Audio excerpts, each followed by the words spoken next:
बोलिए कृष्ण कन्हैया लाल की जय। श्री गोवर्धन नाथ की जय। द्वारिकाधीश की जय। श्याम सुंदर श्री अमने महारानी जी की जय।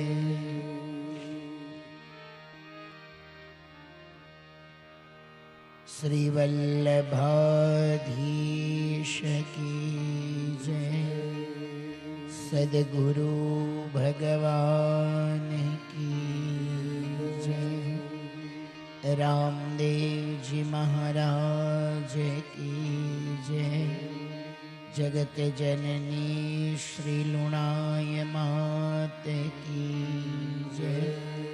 मातृ मात की जय। वीरा बापानी जय। गिरनारी महाराज की जय। अम्बे मात की जय। सब संत जनों की जय। गौ माता की जय।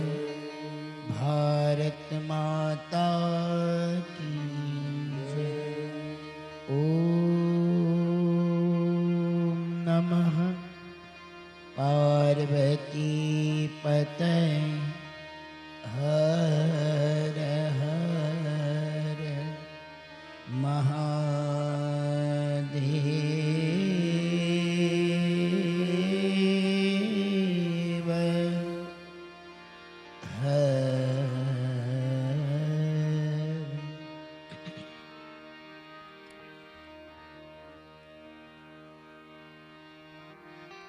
वसुदेव सुतं देवं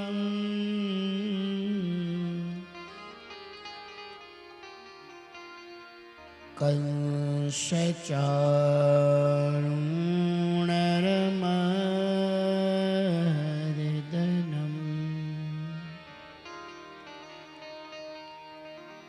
देवकी परमानन्दम्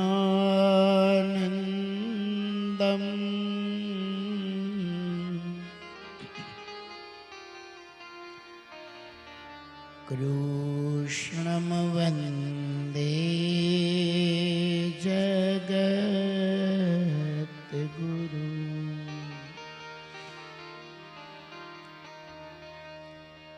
वंशी विभूषितकरानव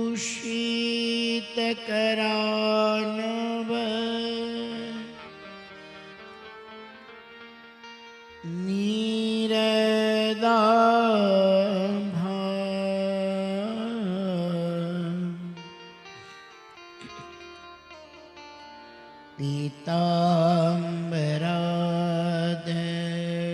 पीताम्बरादरुणबिम्ब फलाधरोष्ठा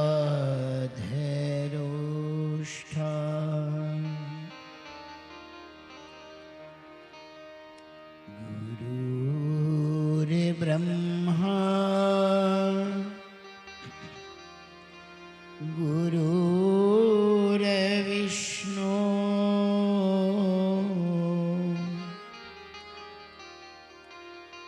गुरुर्देवो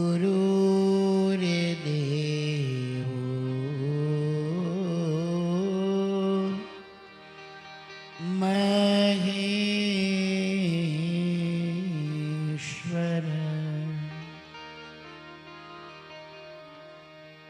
गुरुर्साक्षात् परब्रह्म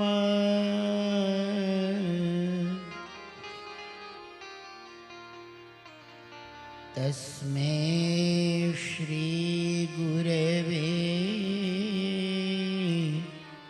नमः।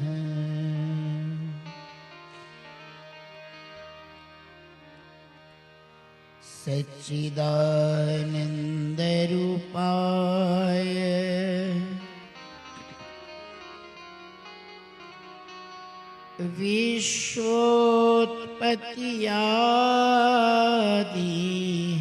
विश्वोत्पत्त्यादिहेतवे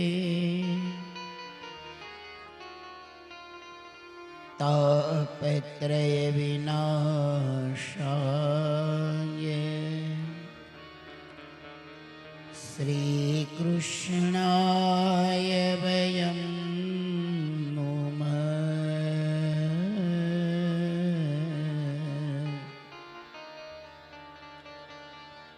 श्री सद्गुरुदेवाय नमो नमः।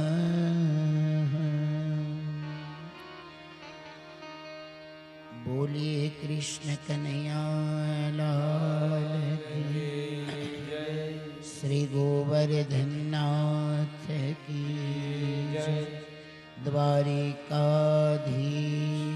की जय, सद्गुरु भगवान की जय, रामदेव जी महाराज की जय, लुणाई मात की जय, मातृ मात की जय, वीराबा पानी जय, सर्वे पितृदेव की जय, गौ माता की जय, भारत माता की जय।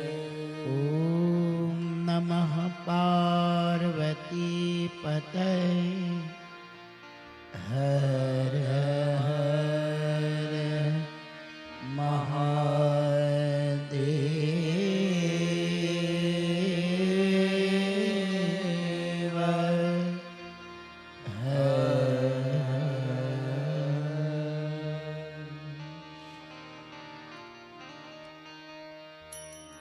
हे गोपाल राधा कृष्ण गोविंद गोविंद, हे गोपाल राधा कृष्ण गोविंद गोविंद, हे गोपाल राधा कृष्ण गोविंद गोविंद, हे गोपाल राधा कृष्ण गोविंद गोविंद, कृष्ण गोविंद गोविंद, कृष्ण गोविंद गोविंद, कृष्ण गोविंद गोविंद, कृष्ण गोविंद गोविंद, कृष्ण गोविंद गोविंद, कृष्ण गोविंद गोविंद, कृष्ण गोविंद गोविंद, कृष्ण गोविंद गोविंद, हे गोपाल राधा कृष्ण गोविंद गोविंद, हे गोपाल राधा कृष्ण गोविंद गोविंद, हे गोपाल राधा कृष्ण गोविंद गोविंद, हे गोपाल राधा कृष्ण गोविंद गोविंद, कृष्ण गोविंद गोविंद, कृष्ण गोविंद गोविंद, कृष्ण गोविंद गोविंद, कृष्ण गोविंद गोविंद, कृष्ण गोविंद गोविंद, कृष्ण गोविंद गोविंद, कृष्ण गोविंद गोविंद, कृष्ण गोविंद गोविंद, कृष्ण गोविंद गोविंद, कृष्ण गोविंद गोविंद, कृष्ण गोविंद गोविंद,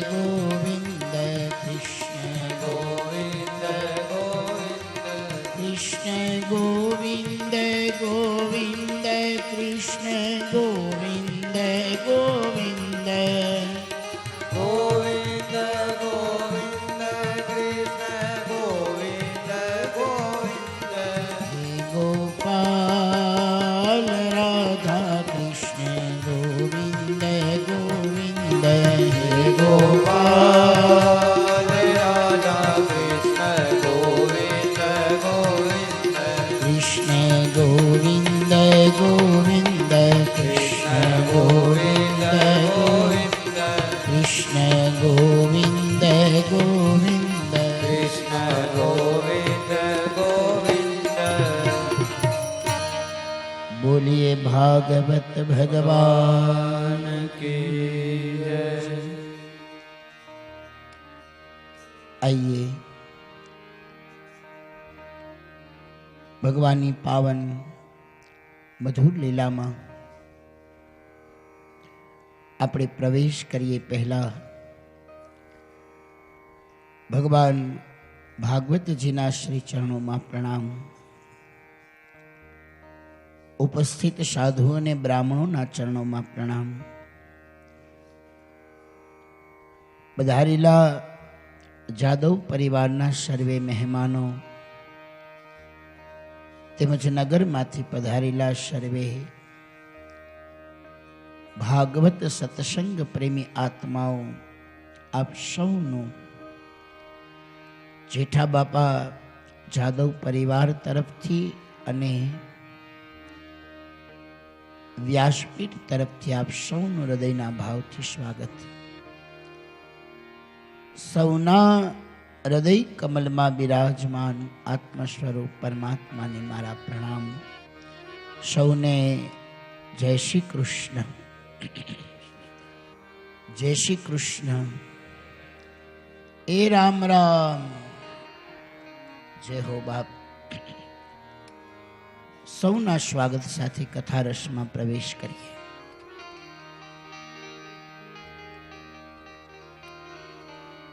મહાદેવજી દ્વાદશીના દિવસે વ્રજમાં આવ્યા છે અને ભગવાનના દિવ્ય સ્વરૂપનું દર્શન એમણે કર્યું છે. દર્શન કરીને મહાદેવ વિદાય થયા. નંદ બાબાને ખબર પડી કોઈ સંત આવ્યા છે અને જ્યાં ઘર તરફ આવતા હતા ત્યારે એકાંત સ્થળમાં મહાદેવજીને આનંદ નામનું તાંડવ કરતા જોયા. નંદ બાબા ઓળખી ગયા કે આ સ્વયં શિવ છે. આ સામાન્ય કોઈ સાધુ નથી, આ સ્વયં શિવ છે. તાંડવના અનેક પ્રકારો છે. શિવ તાંડવના અનેક મહિમા છે અને એમાંનું એક તાંડવ જેનું નામ છે આનંદ તાંડવ. એક તાંડવ ભગવાન કરે ત્યારે એ તાંડવ વિનાશક હોય છે. સૃષ્ટિનો લય દેવાધિદેવ મહાદેવ ભગવાન રૌદ્ર રૂપ લઈ અને સૃષ્ટિનું વિસર્જન કરે છે. અને જ્યારે સૃષ્ટિનો લય થાય ત્યારે મહાદેવ જે તાંડવ કરે એ સૃષ્ટિના લયનું તાંડવ છે. પણ અહીંયા જે તાંડવ છે એ આનંદ તાંડવ છે. ભગવાને હૃદયમાં દબાવેલો જે ભાવ હતો એને આનંદના રૂપમાં પ્રગટ કર્યો છે. એ પછી દર વર્ષની જેમ કંસને કર ભરવા માટે નંદ બાબા મથુરા જાય છે. અને નંદ બાબા મથુરા જાય પાછળથી પૂતના ગોકુળમાં આવે છે. પૂતના એ રાક્ષસીને બાળકોનો નાશ કરવા માટે થઈને કંસે મોકલેલી છે.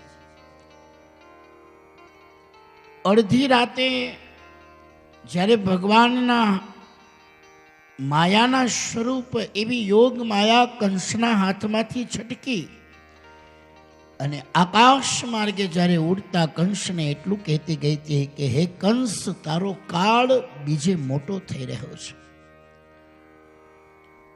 અને એમ જ્યારે ઉડતા ઉડતા કહી ગઈ એટલે કંસને ભય થયો. કંસે મંત્રીઓને બોલાવ્યા, નિર્ણય કર્યો કે હવે શું કરું. દેવકીનો 8મો બાળક, 8મો ગર્ભ, એ કોણ હશે, એને કેમ ઓળખશું, એને કેમ પકડશું, એને કેમ મારશું. મૂંઝાણા છે કંસ. મંત્રીઓને બોલાવ્યા, મંત્રીઓએ સલાહ દીધી છે. મંત્રીઓને સલાહ આપી અને મંત્રીઓએ કહ્યું કે હે મહારાજ, તમારા એક પ્રિય મિત્ર છે જેનું નામ છે બકાસુર, અને બકાસુરના એક બહેન છે જેનું નામ છે પૂતના. એનું બીજું નામ છે બકી અને એનું બીજું નામ છે પૂતના. આ પૂતના એના હૃદય ઉપર વિષ લગાડે અને મથુરાની આજુબાજુના વિસ્તારમાં જેટલા નવા જન્મેલા બાળક છે એ બધાને પૈપાન કરાવતાની સાથે સાથે એને વિષપાન કરાવે. અને એ બધાને વિષપાન કરાવે ને વિષપાન કરાવતા એ બાળકોને મરણને શરણ પહોંચાડે. આ યોજના કંસે કરેલી છે. અને પૂતના બકાસુરને પોતાનો મિત્ર બનાવ્યો હતો. બકાસુર પણ તામસ પ્રકૃતિનો હતો, ખૂબ જ બળવાન હતો. અને એવા બળવાનને કંસે યુદ્ધ કરીને જીત્યો. અને જીત્યા પછી કંસે એને જીત્યો ને જીત્યા પછી એનો વધ ન કર્યો, એને મિત્ર બનાવીને પોતાની પાસે રાખ્યો. આ કંસની રાજનીતિ છે. બળવાન શત્રુને પોતાને વશ કર્યો અને વશ કરીને સંહાર ન કર્યો, એને મિત્ર બનાવીને રાખ્યો, પોતાની પાસે રાખ્યો છે. અને એની બહેન હતી પૂતના, એને પોતાની જીભની માનેલી બહેન બનાવી હતી. પૂતનાને આ કામ સોંપ્યું. પૂતના રાજી થઈ પોતાના હૃદય પર વિષને ધારણ કરી બાળકોને મારતી મારતી પૂતના નંદ ભુવનમાં આવી છે. કૃષ્ણને મારવાનું પ્રયોજન કરે છે. સુંદર મજાના રાક્ષસી સ્વરૂપને છોડી અને સુંદર મજાના સ્વરૂપને પૂતનાએ ધારણ કર્યું છે. કોમળ અંગ અને સુંદર મજાના શૃંગાર સજતાને વળી પાછી અતિ મીઠી ભાષા બોલતી બોલતી પૂતના જાય છે. અતિ મીઠી ભાષા. પૂતના એ રીતે જશોદાની પાસે ગઈ અને જશોદાની પાસેથી કનૈયાના પારણા સુધી પહોંચી છે. અમારે ભાગવતના વિદ્વાનો કહે છે કે પૂતના જ્યારે કૃષ્ણના પારણા સુધી પહોંચી ત્યારે ભગવાન જાગતા હતા અને પારણામાં રમતા હતા. પણ જેવી માસી પૂતનાનો અવાજ સાંભળ્યો અને માસી પૂતનાનો અવાજ સાંભળતા ભગવાન આંખ વીંચી ગયા. પારણા પાસે જ્યારે પૂતના પહોંચી તો ભગવાને આંખ ખુલ્લી ન રાખી, ભગવાન આંખ વીંચી ગયા. ભાગવતના વિદ્વાનો કહે છે ભગવાન આંખ એટલા માટે વીંચી ગયા, ભગવાન કહે છે કે પૂતના હૃદયમાં વિષ ધારણ કરી અને મને મારવાના ભાવથી લઈને આવી છે, એના વિચારમાં દોષ લઈને આવી છે. અને જો મારી પવિત્ર દ્રષ્ટિ એના હૃદય કમળ ઉપર પડશે તો એના હૃદયમાં જે દોષ છે, જે કપટ છે, જે છળ છે, એ મારી પવિત્ર દ્રષ્ટિને કારણે એ કપટ નહીં રહે, એ દોષ નહીં રહે, અને એની પ્રકૃતિ, એની વૃત્તિ અશુદ્ધ નહીં રહે, એની વૃત્તિ સદ થઈ જશે.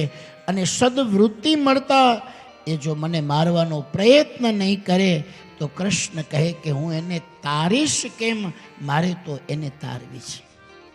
અને એટલે ભગવાન આંખ વીંચી ગયા. આની સામે ન જોવાય, કારણ કે જોઈશ તો એની કુબુદ્ધિ સદબુદ્ધિમાં પરિવર્તિત થશે.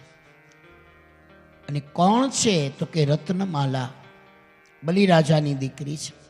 ભગવાન વામનના રૂપમાં આવ્યા, અને વામનના રૂપમાં આવ્યા ત્યારે બલિરાજાની દીકરીએ પહેલાં તો ભગવાનને બાળક સ્વરૂપમાં જોયા, એટલે વાત્સલ્ય પ્રેમ પ્રગટ થયો હતો. અને પછી ભગવાને 3 ડગલામાં બલિનું સર્વસ્વ માપી લીધું. એટલે એ જ રત્નમાલાને એમ થયું, આણે તો મારા પિતાજીને છેતરા છે, મારા પિતાજીની સાથે કપટ કર્યું છે, અને એટલે એને મારવા જોઈએ. આવા 2 ભાવ એના હૃદયમાં જાગ્યા. અને ભગવાને આ 2 ભાવને પૂરા કર્યા છે. 2 ભાવને પૂરા લઈ હૃદયમાં લઈ અને આજ પૂતના પ્રભુની પાસે આવે છે. ભગવાન આંખ વીંચી ગયા છે. આની સામે દ્રષ્ટિ ન કરાય. વળી અમુક સંતો એમ કહે છે કે ભગવાન આંખ એટલા માટે વીંચી ગયા કે જ્યારે પૂતના આવી છે પ્રભુની પાસે, એટલે ભગવાન કૃષ્ણ આંખ વીંચી અને મહાદેવનું ધ્યાન કરે છે. મહાદેવનું ધ્યાન કરીને મહાદેવને કહે છે, હે દેવાધિદેવ, ઝેર કેમ પીવાય અને પીધેલું ઝેર કેમ પચાવાય તમે સારી રીતે જાણો છો. તમે અનુભવી છો ઝેર પીવાના.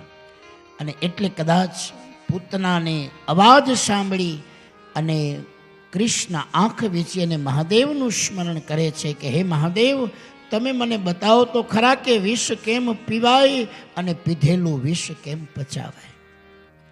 એટલે કદાચ કૃષ્ણ આંખ વીંચી ગયા છે. ભગવાન પારણામાં આંખ વીંચીને પડ્યા છે. પૂતના બોલવામાં બહુ મીઠી હતી, અને અતિ મીઠી ભાષા હોય ત્યારે સાવધાન થઈ જાઓ. અમે અમારી કથામાં કાયમ કહીએ છીએ કે આપણે કોકને જય શ્રી કૃષ્ણ કહીએ અને કોક સહજતાથી જય શ્રી કૃષ્ણ બોલે એનો ભરોહો કરવો.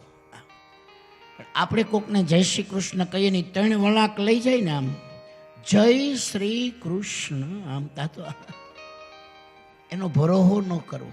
આમ ચીપી ચીપીને શબ્દ કાઢીને ગંજી પતાના પતાની જેમ એનો બહુ ભરોસો ન કરવો. સરળતાથી આપણે કહીએ જય શ્રી કૃષ્ણને સહજતાથી બોલી દે એનો વિશ્વાસ કરો. એટલે આપણી સંતવાણીમાં કહ્યું છે મેરી ભાઈ, એ જી બેદલ મુખથી મીઠા બોલે, બેદલ મુખથી એ મીઠા બોલે, એની વાણીમાં બર મન ડોલે, બેલીડા બેદલનો સંગ ના કરી, બેલીડા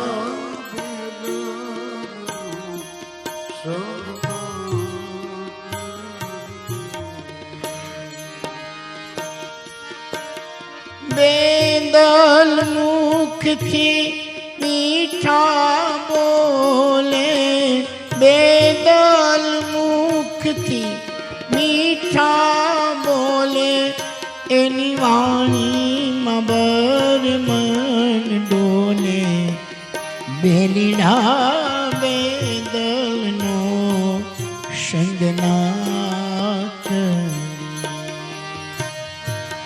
બેલીડા બેદલનો સંગ ના કરી.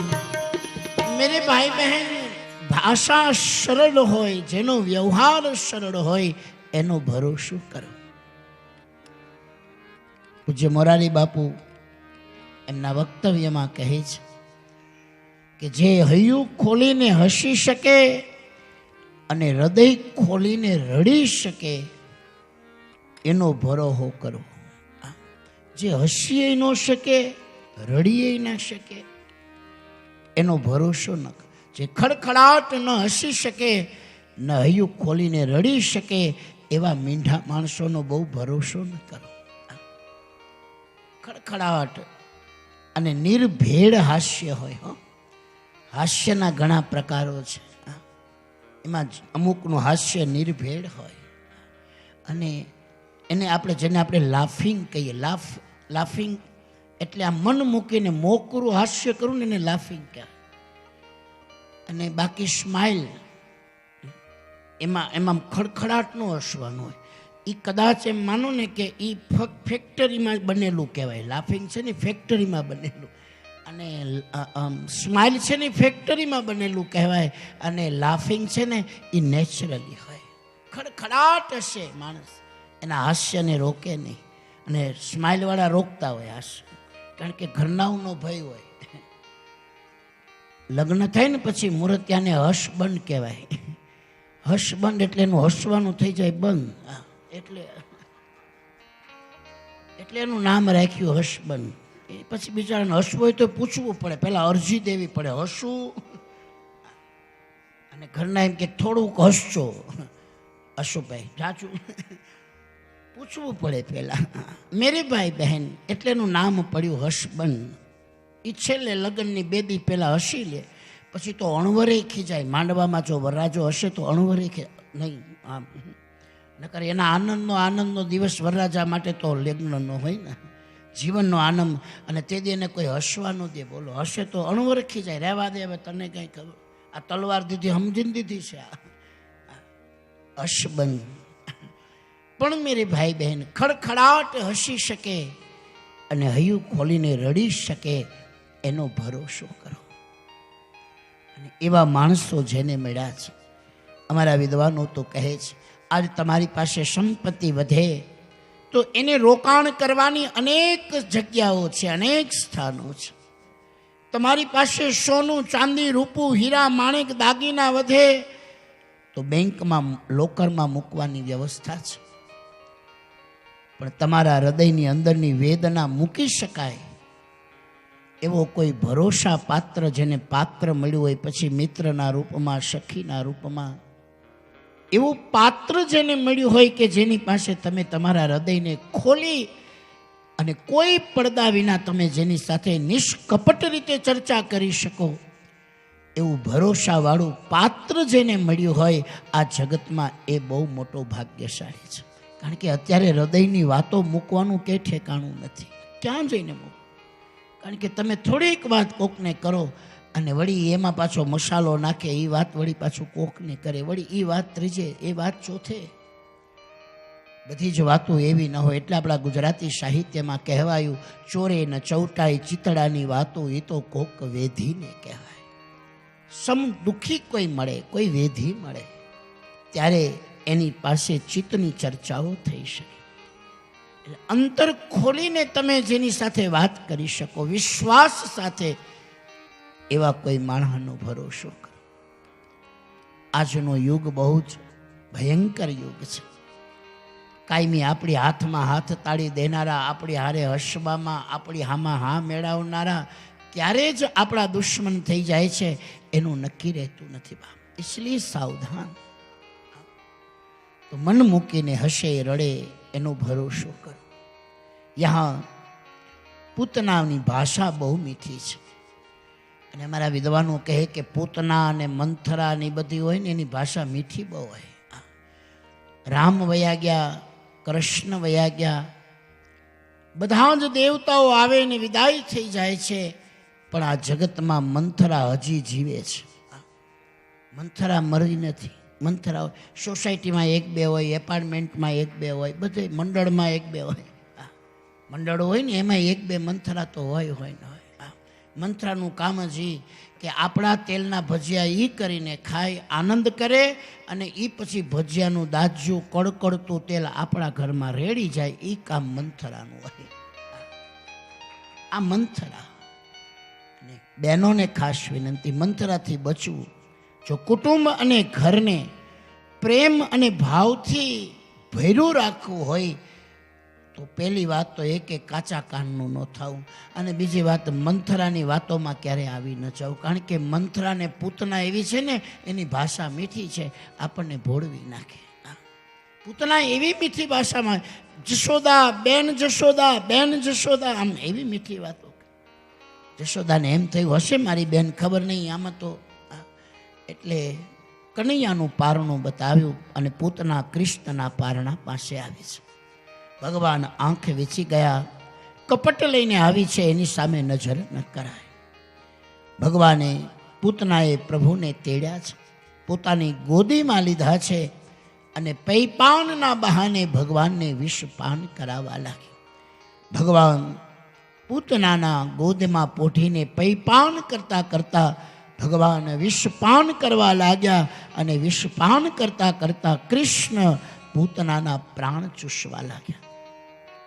જ્યારે પૂતનાના પ્રાણ ચૂસાવા લાગ્યા, પૂતના વ્યાકુળ થઈ, અને વ્યાકુળ થયેલી પૂતના ચિત્કારી ઉઠી.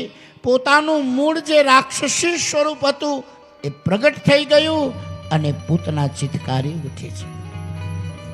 સામુંચ મુંચ મલૈતી પ્રભાષિણી નિષ્પિંડયમાન અખિલ જીવમર્મણી વિવૃત્ર નેત્રે ચરણો ભુજોર્મુહુ પ્રશ્વીન ગાત્રા શ્રિયતિરુરોદઃ પ્રશ્વીન ગાત્રા શ્રિયતિ રૂરોદઃ. પૂતના ચિત્કારી ઉઠી છે અને પોતાનું મૂળ જે મહાભયંકર રાક્ષસી સ્વરૂપ હતું એને ધારણ કર્યું છે. અંત સમયે પૂતના ભાગવતના વિદ્વાનો કહે 3 વખત પૂતના બોલી છે. આ શ્લોકમાં 2 વખત લખ્યું છે સા મુંચ મુંચ મલ ઇતિ પ્રભાષિણી. પણ ભાગવતના વિદ્વાનો કહે પૂતના 3 વખત અંત સમયે 3 વખત ચિત્કારી ઉઠી છે. નાભીમાંથી અવાજ નીકળી ગયો, આર્તનાદ કર્યો છે પૂતનાએ, પ્રાણ ચૂસાવા લાગ્યા. વ્યાકુળ બનેલી પૂતના બોલી સા મુંચ મુંચ. મુંચ મુંચનો અર્થ છે મને છોડી દે, મને મુક્ત કરી દે, મને મુક્ત કરી દે, મને મુક્ત કરી દે. અંત સમયે પૂતના 3 વાર બોલી મને મુક્ત કરી દે, મુક્ત કરી દે, મુક્ત કરી દે. અને ભગવાને આર્તનાદ દ્વારા થયેલી પ્રાર્થના સાંભળી અને ભગવાને પૂતનાને 3 સ્થાનેથી મુક્ત કરી દીધી છે. આધિ વ્યાધિ અને ઉપાધિ, આધિ દૈવિક, આધ્યાત્મિક, આધિ ભૌતિક અને આધ્યાત્મિક તાપમાંથી ભગવાને પૂતનાને મુક્ત કરી દીધી અને પૂતનાનો ઉદ્ધાર કર્યો છે. ભગવાને પૂતનાને મારી નથી, પૂતનાને તારી છે. આ જગતમાં જેને જેને ભગવાન મારે છે એ મરતા નથી, તરી જાય છે. મરે તો એ જે પોતાના પાપના ભારથી મરે છે. બાકી આ જગતમાં અમુક જીવ મરતા નથી, તરી જાય છે. ભગવાને પૂતનાને એ રીતે મારી નથી, ભગવાને પૂતનાને તારી છે. અને પછી મહાભયંકર વિનાશક શરીર, જાણે કે આજ વ્રજની ભૂમિમાં કોઈ પહાડ પડ્યો હોય એમ મહાભયંકર વિનાશક શરીર પૂતનાનું ધરતી ઉપર પડ્યું છે. પૂતના કોણ છે? ગોપીઓ દોડી અને પૂતનાની છાતી સાથે ચોંટેલા ભગવાન કૃષ્ણને તેડી લીધા છે. માં યશોદાને આપ્યા. ગોપીઓએ ભગવાનના એક એક અંગ ઉપર ભગવાનનું એક એક નામ લઈ અને ભગવાને એના અંગની રક્ષા કરી છે. ગોપીઓએ પોતાના કૃષ્ણ પ્રત્યેના પ્રેમને એમણે પ્રગટ કર્યો છે. સુંદર મજાનું લલાટે કેશવમ ધ્યાયેન નારાયણ મથોંદરે વક્ષ સ્થલે તુ માધવમ કેવ ગોવિંદમ કંઠ કુંભરે. ભગવાનના એક એક અંગ ઉપર ગોમૂત્ર અને ગોબરને લઈ અને ભગવાનના એક એક અંગ ઉપર ભગવાનનું નામ લઈ અને ભગવાનના અંગની રક્ષા ચાહી છે. ગોપીઓએ કૃષ્ણ પરમાત્માને યશોદાને સોંપ્યા છે. ભગવાન વિદ્વાનો કહે છે, ભાગવતના દશમ સ્કંદની અંદર ભગવાનના બાળ લીલાના અનેક પ્રસંગો છે, પણ પૂતના વધની કથાનું ફળ ભાગવતકારે આપ્યું છે. આ કથાનું વર્ણન કરતા કરતા સુખદેવજી મહારાજા પરીક્ષિતજીને કહે, હે પરીક્ષિત, પૂતના વધની કથાને જે શ્રદ્ધા અને વિશ્વાસ સાથે સાંભળશે, અનુરાગ અને પ્રેમથી સાંભળશે, એને ઠાકોરના ચરણોમાં ભક્તિની પ્રાપ્તિ થશે. આ કથા શ્રવણનું ફળ બતાવ્યું છે કે પૂતના વધની કથા જે સાંભળશે એને ઠાકોરના ચરણોની ભક્તિની પ્રાપ્તિ થશે. અને યાદ રાખજો, આનાથી મોટો જગતમાં કરુણામય દયાવાન બીજો કોણ હોઈ શકે? મારવા આવનારને જે તારી દે, આનાથી મોટો દયાળુ કોણ હશે? અને એટલે આપણા સંતો કહે છે, મેરી ભાઈ બહેન, હે કરુણા કરનારા, તારી કરુણાનો કોઈ પાર નથી. હે કરુણા કરનારા, તારી કરુણાનો કોઈ પાર નથી. હે સંકટના હરનારા, તારી કરુણાનો કોઈ પાર નથી. હે તારી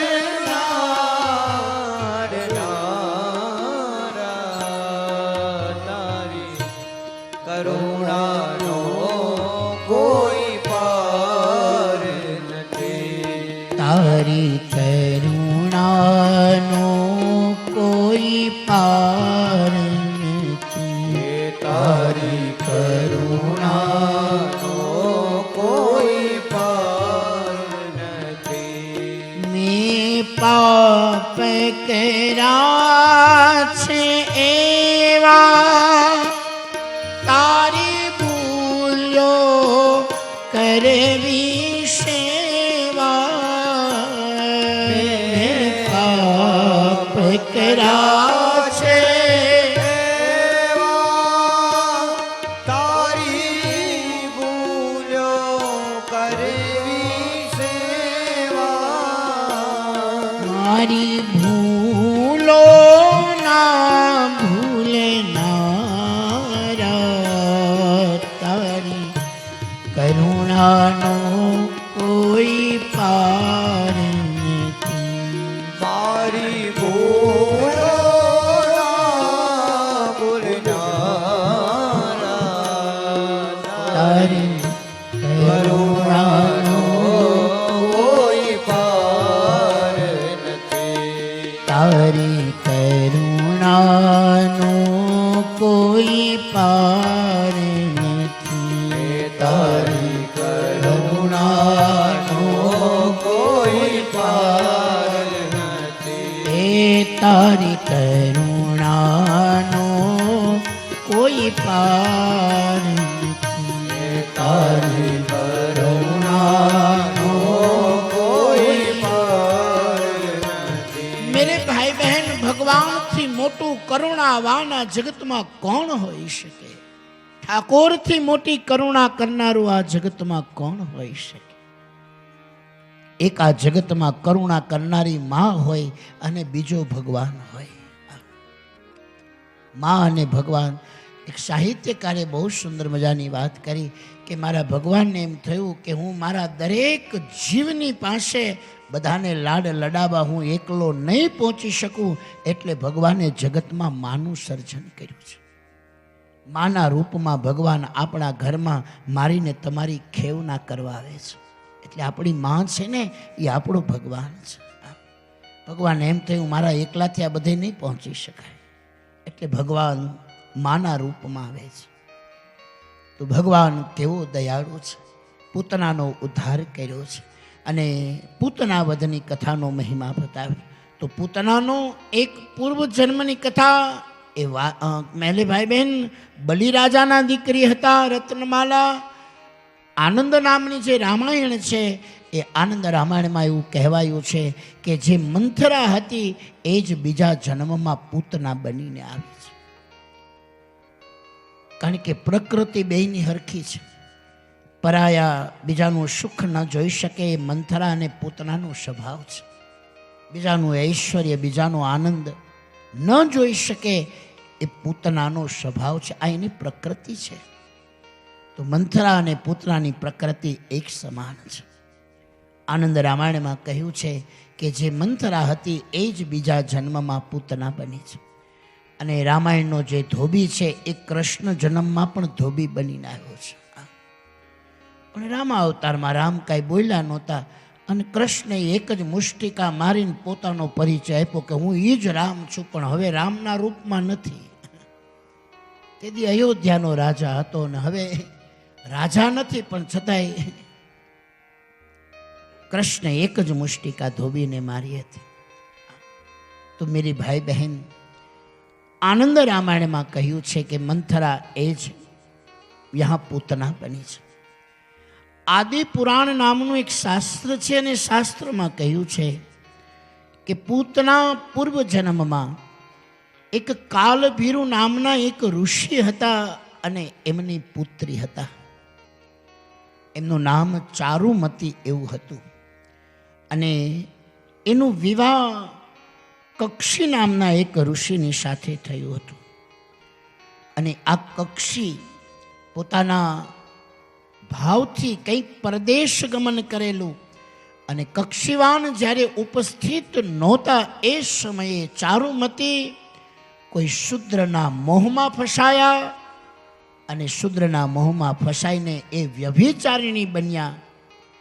આ વાતની ખબર કક્ષીવાન જ્યારે દેશમાં આવ્યા ત્યારે એને પડી, એટલે કક્ષીવાનને ક્રોધ આવ્યો અને ક્રોધ સાથે એણે પોતાના પત્ની ચારુમતીને તામસ શરીર ધારણ કરવાનો શ્રાપ આપ્યો હતો.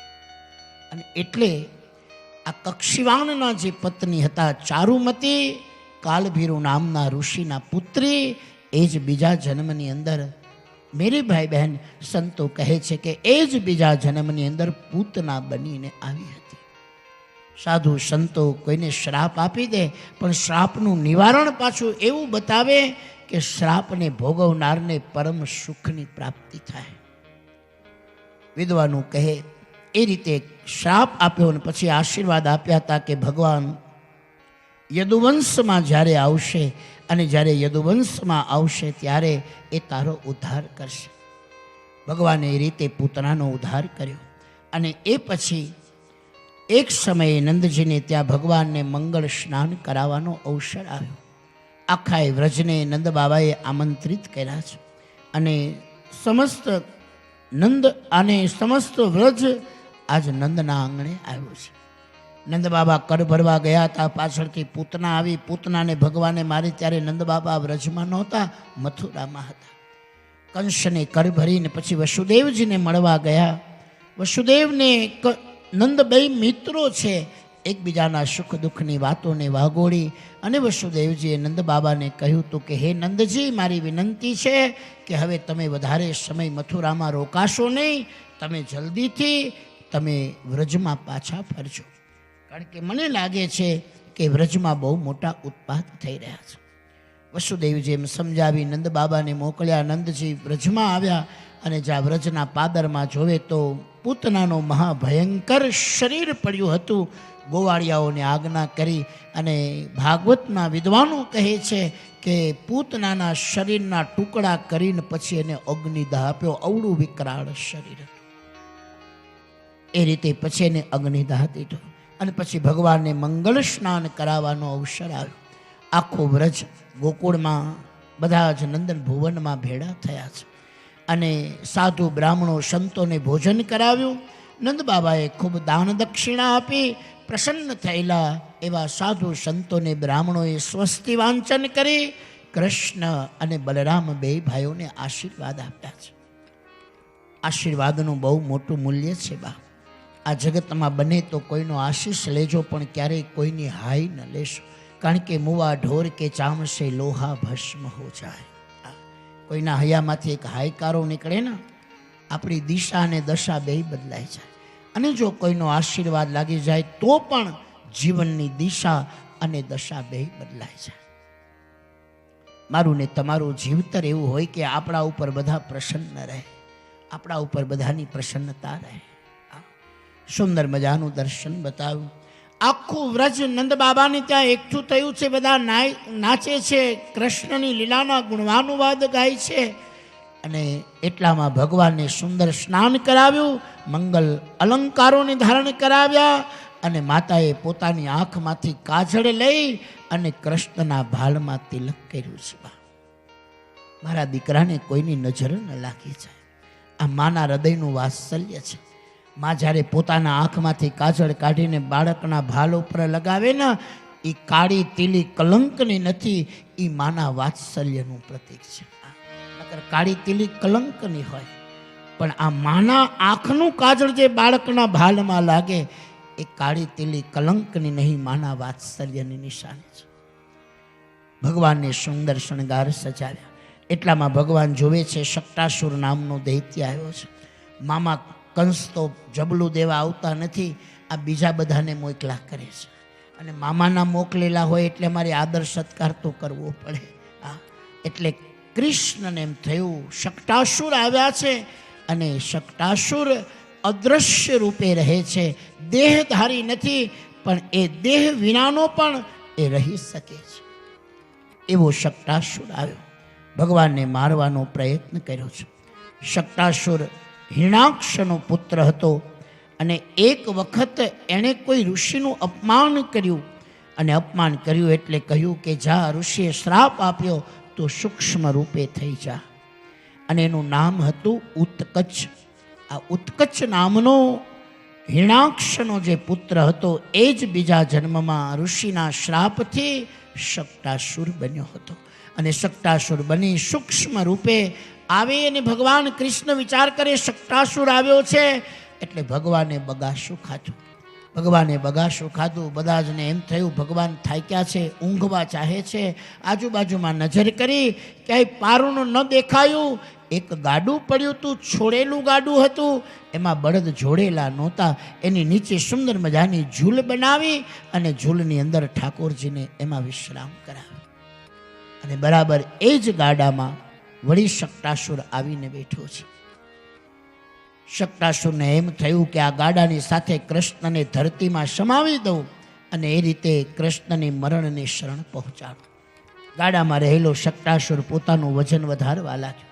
બીજી બાજુ વ્રજવાસીઓને તો ખબર નથી, એ તો સૌ કૃષ્ણના ગુણાનુવાદ ગાતા ગાતા નાચે છે, ગાય છે. ગોવાળિયાઓ ગોપીઓ મસ્ત છે, પણ વ્રજના જે ગોપ બાળકો છે એ કૃષ્ણના બાળ સ્વરૂપથી અલગ જ નથી થતા. એ ગાડાની ફરતી કોર રમ્યા કરે છે.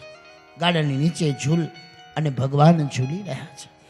ઝૂલતા ઝૂલતા શકટાસુર વજન વધારવા લાગ્યો અને જ્યાં ગાડું ધરતીમાં ખૂંપવા લાગ્યું અને જ્યાં ગાડું ખૂંપવા લાગ્યું, ભગવાનને એમ થયું કે શકટાસુરને બહુ રમાડ્યો.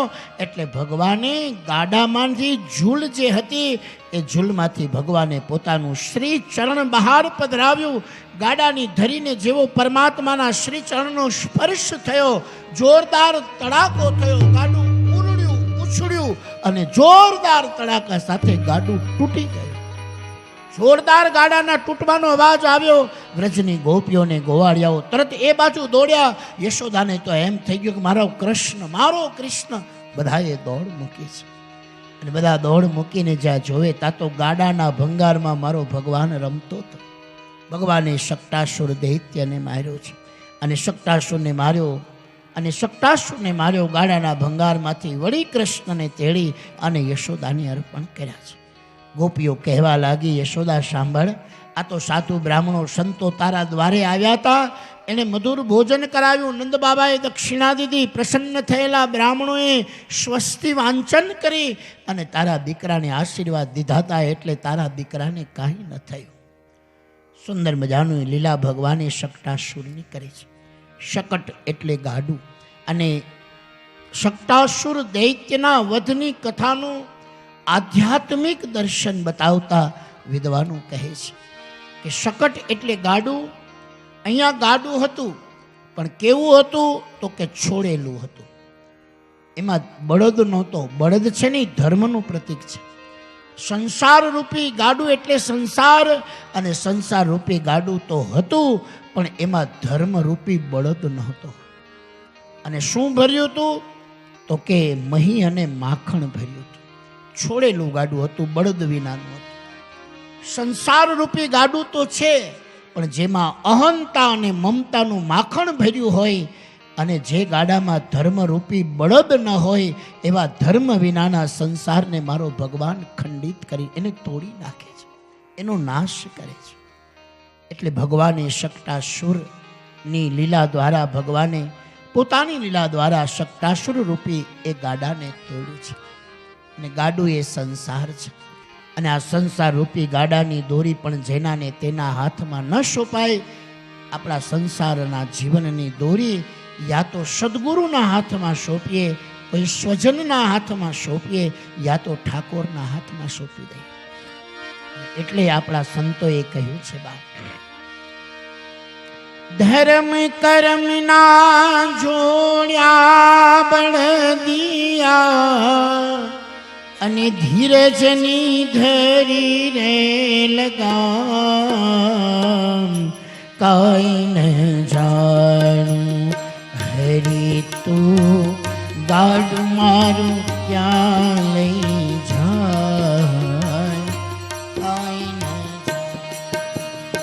હરી તું ગાડું મારું ક્યાં લઈ જાય, કાંઈ ન જાણું. હરી તું ગાડું મારું ક્યાં લઈ જાય, કાંઈ ન જાણું.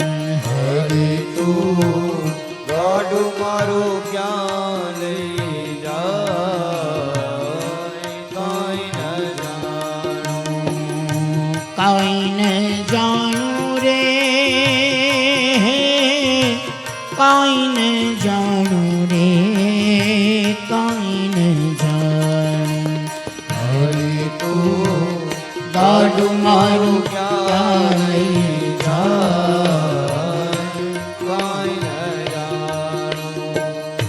ધર્મ કરમ ના જોડા બળદિયા, ધર્મ કરમ ના જોડા બળદિયા, ધીરજની ધરી રે લગામ, કાંઈ ન જાણું.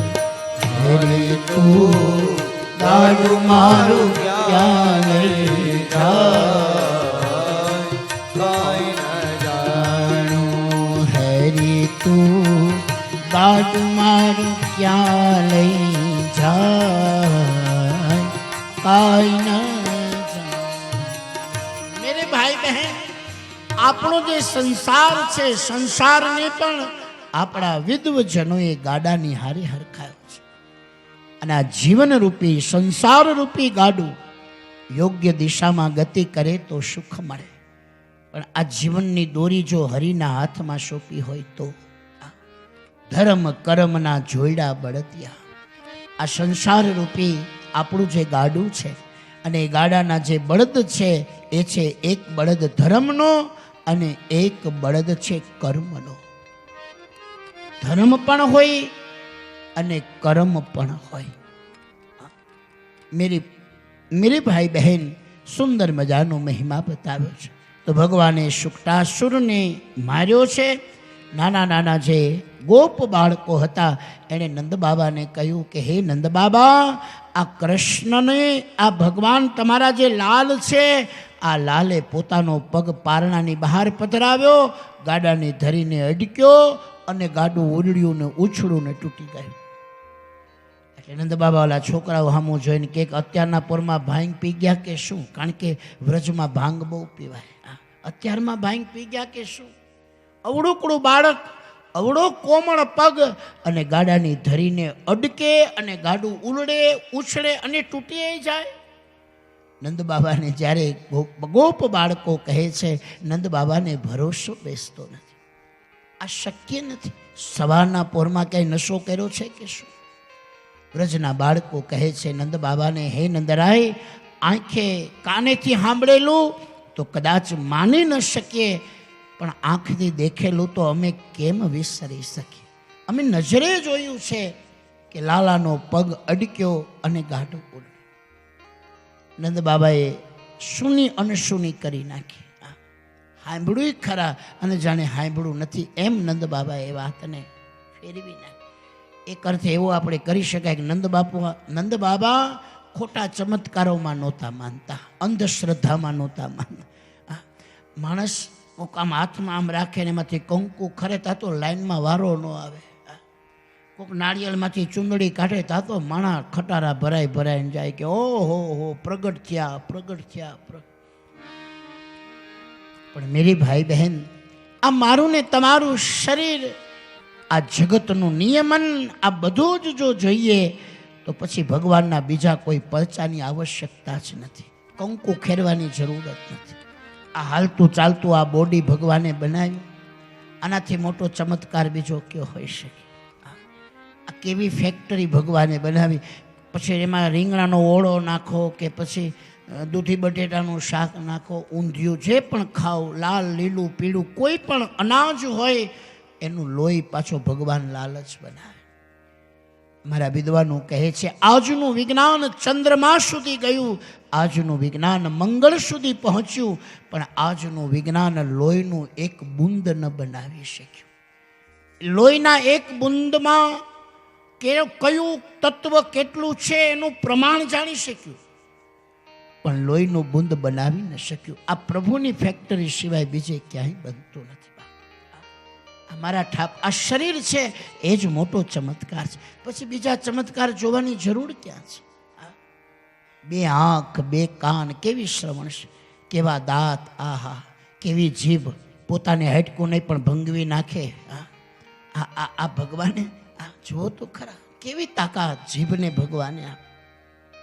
ખોખરા હાડકા કરાવી નાખે જો આડી હાલે તો, પોતાને હાડકું નહીં. કેવી સુંદર મજાની આ શરીરની રચના છે. અને છતાંય આપણે બાહિરના ચમત્કાર તરફ આકર્ષિત થાય છે. આ ચમત્કાર એ ઓછા છે. રાત પડે ને થાકીને હોઈ જાય, વળી સવારના પોરમાં ઉઠીએ. કોક દીક અનુભવ તો કરજો. સવારમાં તમારે 5 વાગ્યામાં ઉઠવું હોય, અલાર્મ મૂકવો એ તો બરાબર છે, પણ કદાચ એક આમ 2 મિનિટ આંખ બંધ કરી આંતરમુખ થઈ અને મનને ઓર્ડર આપીને હુજો કે સવારે 5 વાગે ઉઠવું છે, એટલે અંદરથી એક અલાર્મ વાગીને તમને 5 વાગે ઉઠાડશે. બહારનો અલાર્મ તો વાગે ન વાગે, પણ આ અંદરનો ફિટ કરેલો અલાર્મ વાગે અને 5ના ટકોરે જ ઉઠાડે. બોલો, અને ઉઠાડે જ. એક ભાઈ અને એના ઘરના કંઈક ઝઘડો થયો તો, મીઠો થયો હશે તીખો, એ તો મારો રામજાન. બોલતા નહોતા. એમાં ભાઈને કે સવારે ઓફિસના કામે જવું, એટલે બોલતા તો નહોતા. એટલે એણે જમતા જમતા એક ચિઠ્ઠી આમ મૂકી દીધી કે મારે કાલ સવારે ઓફિસે જવું છે, મારી 6 વાગ્યાની ટ્રેન છે, મને 5 વાગે ઉઠાડી દેજો. એમ કરીને ચિઠ્ઠી મૂકી દીધી. બેને ચિઠ્ઠી ઉપાડી કે ના બરોબર 5 વાગે આને ઉઠાડવા.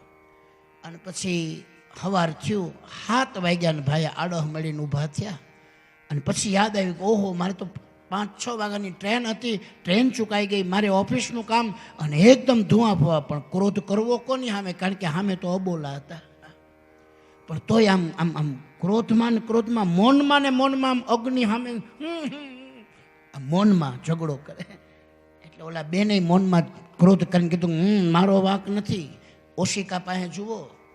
બેને ચિઠ્ઠી 5 વાગે લખીને મૂકી, 5 વાગ્યા ઉઠો. હવે કાંઈ ચિઠ્ઠી ઉઠાડે? એ કે મારો એ વાંક નથી, મેં લખ્યું તું, તમે જેમ લખ્યું તું 5 વાગે ઉઠો, મેં લખ્યું તું 5 વાગ્યા ઉઠો. મેરી ભાઈ બહેન, પણ કહેવાનો અર્થ છે આંતરમુખ થઈ અને મનના દ્વારે જો તમે આલારામ મૂકશો તો તમને તમારું મન ઉઠાડશે, એની મેળે જગાડશે. કોક દીક અનુભવ તો કરજો, મન જગાડશે. બહારનો અલાર્મ તો વાગીને બંધ થઈ જાય અથવા ના પણ વાગે, યંત્રમાં કંઈક કમી હોય, પણ અંદરનું યંત્ર સતત બંધ નથી થતું. આપણે હોઈ જાય ને તોય આપણી ફેક્ટરી હાલ્યા જ કરે છે, એની મેળે હાલ્યા. આ ચલાવનારો કોણ હશે? અને તોય જો આપણને એના ઉપર ભરોસો ન બેસે તો આ જગતમાં આપણા જેવો અભાગ્ય બીજો